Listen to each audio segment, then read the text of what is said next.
बाता गोल द्वार ठीक बजा तनी सा ए सखी चला चला। हां चले। अरे संजीव भाई का कहता रे भाई? अरे व्यवस्था तो बड़ा टॉन्स लगता है। अरे भाई बाजार जो ए सखी देखो ना केंगा होले को ता करता। हां देखो अरे छातवा पर देखो छातवा पर। हां ना देखो पता रख के केंगा ता करता बाबा साथ में। मनोहरी भाई हाय तो पतर के ढेर बलतिया चला के मारी का। हां चले के मारी के। मिक्स डीजे रविंद्र राज यादव, नगवा सुपा बाजार। दुल्हा के भाई जयमाला में पहिले बाटे हाला। सुनो ये सखी चालो ये कुर्तनी कोना सुहाला। लटा छोड़ी ना ओ हीरो डोंट टच मी। ढेर अंग्रेजी मत छिला। दुल्हा के भाई जयमाला में पहिले बाटे हाला। सुनो ये सखी चालो ये कुर्तनी कोना सुहाला। रसगुल्ला के रस फेंके आए हम बाराती तो हम का करी? बताई का हो आए हम बाराती बारात लेके जाइब तोहरा दीदिया के साथ लेके। आए हम बाराती बारात लेके जाइब तोहरा बहिनी के साथ लेके। अपना दीदी के तली आइले बड़ा दे दा हमरा भैया के।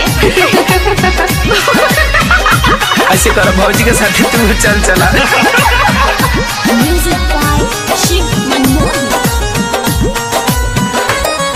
मिक्स डीजे रविंद्र राज यादव, नगवा सुपा बाजार। Mobile number 9870927648।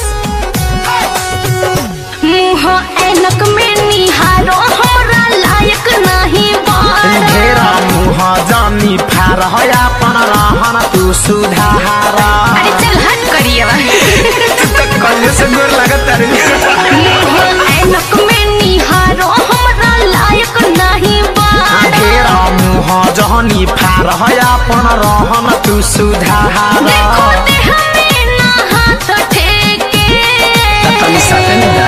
आए हम बाराती तो हम क्या करें? का माला डाल दो। हो आए हम बाराती बारात लेके जाइब तोहरा दीदिया के साथ लेके। सपना देखो। आए हम बाराती बारात लेके जाइब तोहरा सखी के साथ लेके। अरे चुप छुछू ए सखी कैमरा तो हम मेरे कैमरा घुमे ले बाहु का करता है फोटो खींचता का। हां फोटो खींच सचो।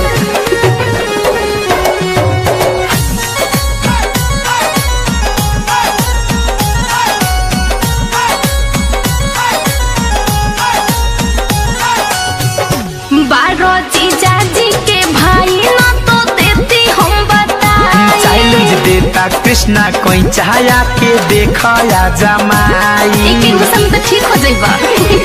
ओए ओए ओए मुसता ना के पता। बारो जीजा जी के भाई ना तो देती हम बताई। चैलेंज देता धनंजय धड़कनया के देखया जमाई।